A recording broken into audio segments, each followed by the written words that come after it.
अपना गांव का लास्ट छोर पर और ये हमारा गांव का लास्ट सीमा है। देखियो हमर देखाई हुआ और ये देखे छे ये जे छे सुखलैया नदी है और ये नदी आगे जाके बांधल है। एहि दुआरे बांधल है कि बाढ़ के समय में जब पानी आवे छे तो अगर वो खुलल रहे छे तो ओइ के एम्हर जला से उम्हर से तो और दोसर नदी के पानी आवे छे और ये कमला नदी के पानी आवे छे तो दुनू जब मिल जाए छे तो गाँव के अंदर में ज़्यादा तबाही मचबै छे। ताहि दुआरे ओतऽ बान्हल छे।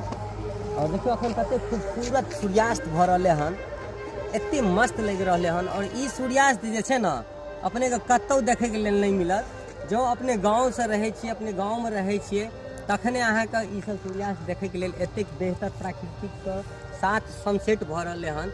ई देखनाइ असंभव छे शहर का अंदर में। शहर में ई सब नहीं छे, बुझलिए। ई देखियो प्राकृतिक नजारा कतेक मस्त लग रहले हन, एते जबरदस्त जेकर कोनो व्याख्या नहीं कल जा सके से। गजब लग रहले हन। जय मिथिला, जय मैथिली। अब फिर दोसर बना।